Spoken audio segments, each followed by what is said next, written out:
I don't give a crap about GaryVee or my followers. I don't give a crap about the money I've made in my career. I love my career. It is the great hobby of my life. I work 12 or 15 hours a day because when I work, it feels like I'm golfing or sailing or laying on a beach and relaxing. It is the great joy. I got lucky. But when I tell you, none of my self-esteem or how I affirm who I am is based on my bank account or my following count, there isn't anything that I've said that is more true than that. I love you too. Thank you, Dean Sundaram, and President Mills. That was incredible. And to all the deans, look, I'm really here for these kids, but before we get into that, I also want to give a huge shout out to everybody in the back. Let's clap it up for them.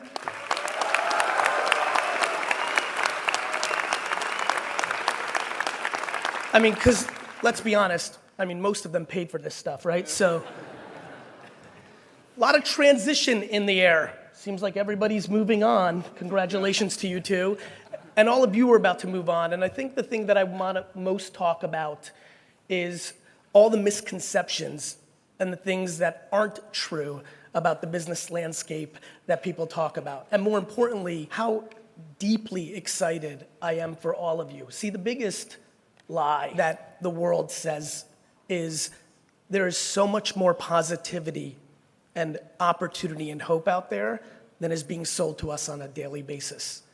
I thought a lot about what I wanted to talk about here today, and ironically, it all came together in the back room when I got to speak to so many of the esteemed guests here. We talked about a bunch of different things, misconceptions, misunderstandings, and there are many.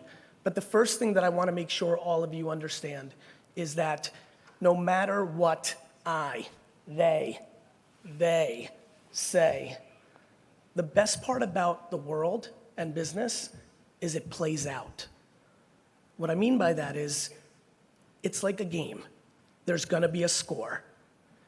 Regardless of what you think right now as you sit here and how you're gonna do it, I think all of you are smart enough to know that there's gonna be twists and turns. We talked back there about you can't control your timing, right? One of the esteemed gentlemen here said, they're going into such a tough job market, right? Unless some of them are locked in, they're going into such a tough job market. And I said to him, good. And let me tell you why I said good that way.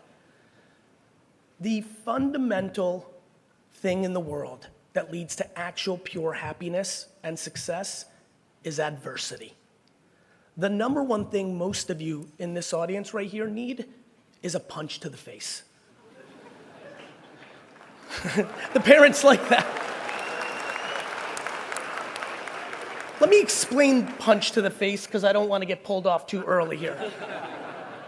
I mean, not physically, though that's not bad either. Someone should take a punch once in their life. But I mean actual adversity. I have incredible empathy for the COVID factor and many of the other things. But what all of you are about to find out is the game, the real business game, it doesn't care about your feelings. It's just the game.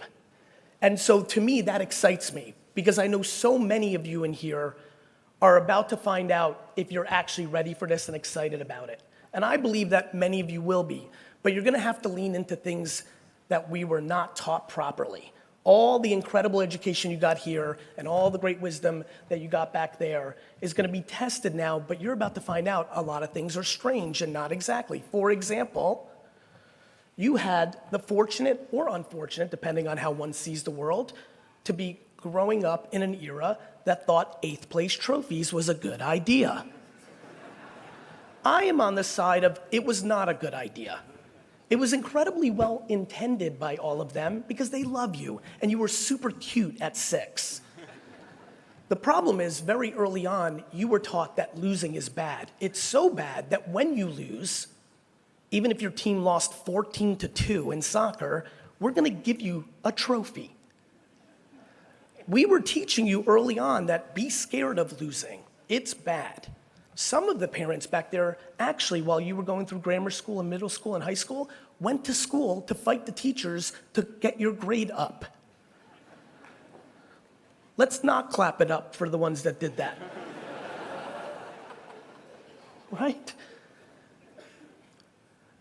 In reality, my friends, especially as you go into this chapter, please fall in love with losing. Losing is good. Losing is fun.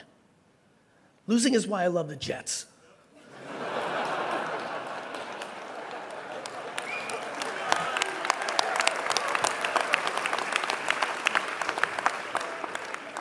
But in that joke, and I appreciate the reaction, especially as the garden is on fire right now, and it feels very much like the year that I graduated high school in 1994 around here, there's a really interesting story in my sports fandom that I think you can take something away from. I grew up in the 80s, and in 1982, I picked my teams, and I was born in the Soviet Union, so there was no lineage. I kind of randomly picked it in Edison, New Jersey, when I moved there, and I picked the Yankees, the Jets, the Knicks, and the Rangers. The Rangers were the first to finally deliver in my senior year and win a Stanley Cup in this place in 1994. The Yankees followed up 2 years later and gave me my first World Series in 1996. That was fun. But here's the more interesting part of the story. The day after the Rangers and the Yankees won their championships, I stopped watching them. This is why I'm such a big Jets and Knicks fan. To me, the losing is the fun. The adversity is the fun. I can't even explain to you how much I believe in all of you because you haven't been affected. You're going in pure. You're going in audacious. Some of you think what you've done for the last 4 years has anything to do with what you're about to do. Bad news, it doesn't. Or good news, it doesn't. It depends how you're wired. What I'm worried about is, as much as I actually believe in you, the question is, do you believe in yourself? Many of you have played a game, especially for the last 8 years, that has come unbelievably natural to you. You have figured out the system to get the grades and the things needed to get to the game. The problem is that changes dramatically and is the other side of the pillow as you start tomorrow. Speaking of tomorrow, tomorrow when I was in your seats was the best day of my life. I was an atrocious student. My mom is super pumped that I'm standing here right now. She had dreams of me ever getting into something like this. They were not meant to be, but what they were meant to be was for me to be speaking to a group like this. See, the reality, thank you for that.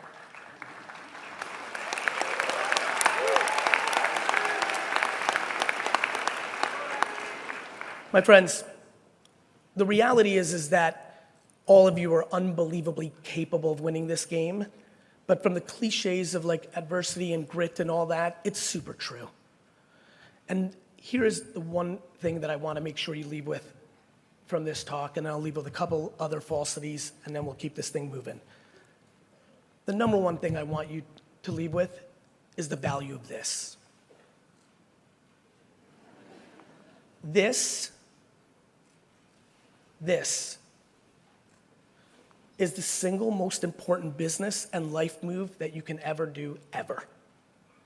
Because what that represents, my friends, is the ability to listen to no one except yourself.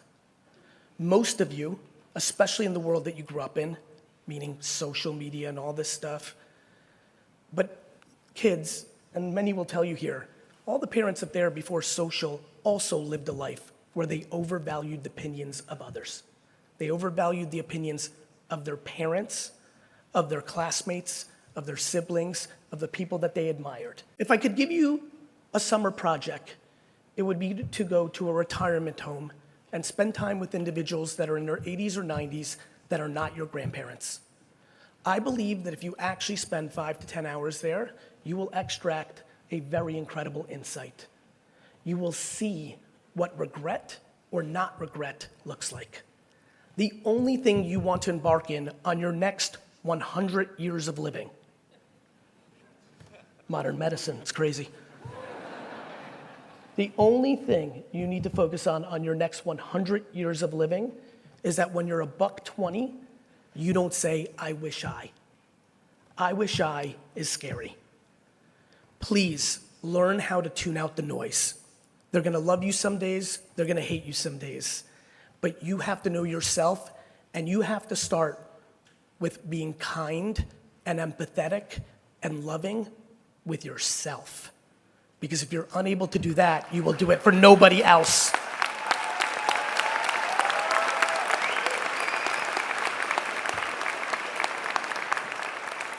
A couple other things as I wrap up that we talked about. I know a lot of you have consumed my content and have heard about me or seen me. I know people talk about my hustle, my grind, and all this. I sleep load. 7, 8, 9 hours a day. Please, my friends, don't get it twisted. It's not about how little you sleep. It's what you do when you're awake.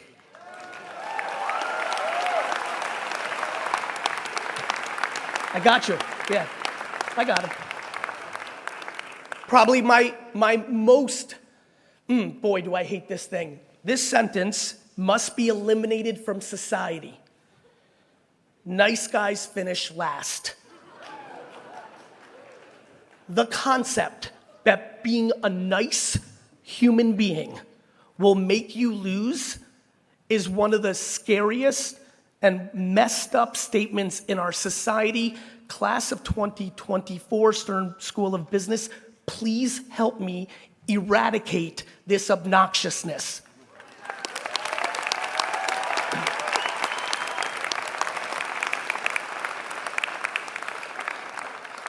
I grew up in the gutters of Queens, New York. Big shout out to Queens.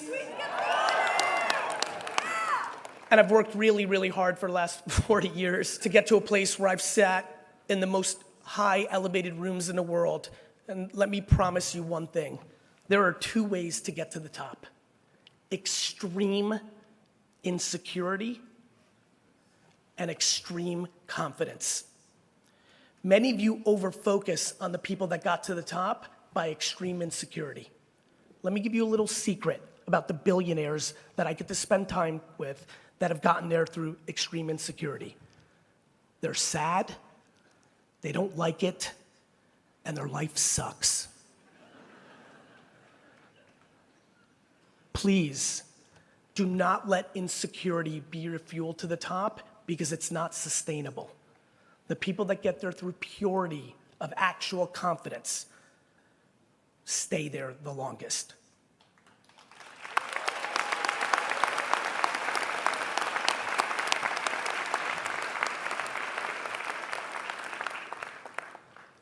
I want to tell you one other thing about insecurity. Many of you are very clever. You're smart. You're crafty.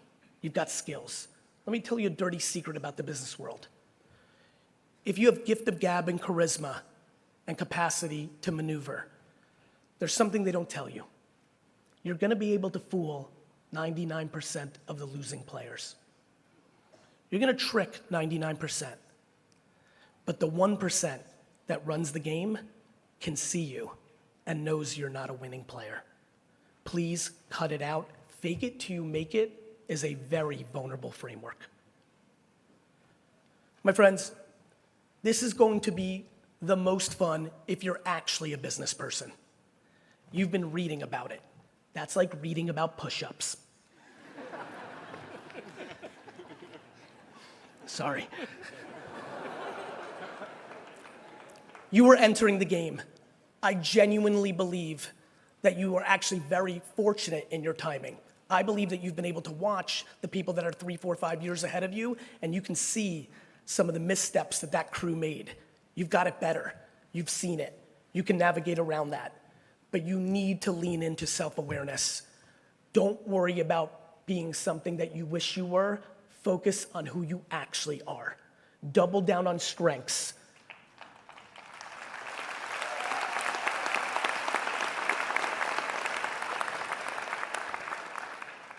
Be nice, because I promise you, when you aren't nice and that person eventually gets leverage, they will find you.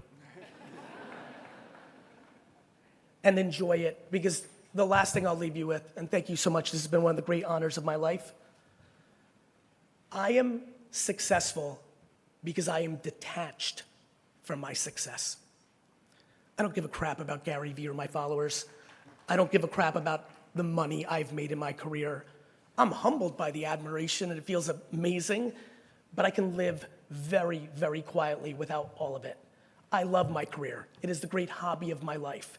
I work 12 or 15 hours a day because when I work, it feels like I'm golfing or sailing or laying on a beach and relaxing. It is the great joy. I got lucky.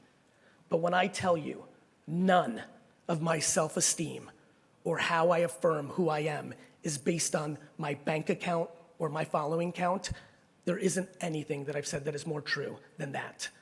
I judge myself based on how people that actually know me, how they feel about me.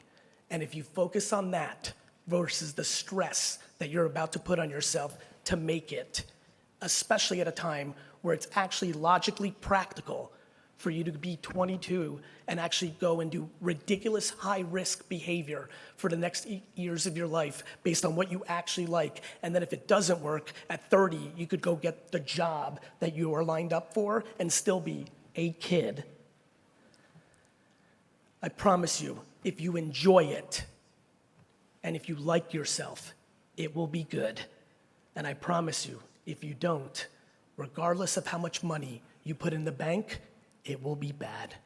Class of 2024, I love you. Congratulations.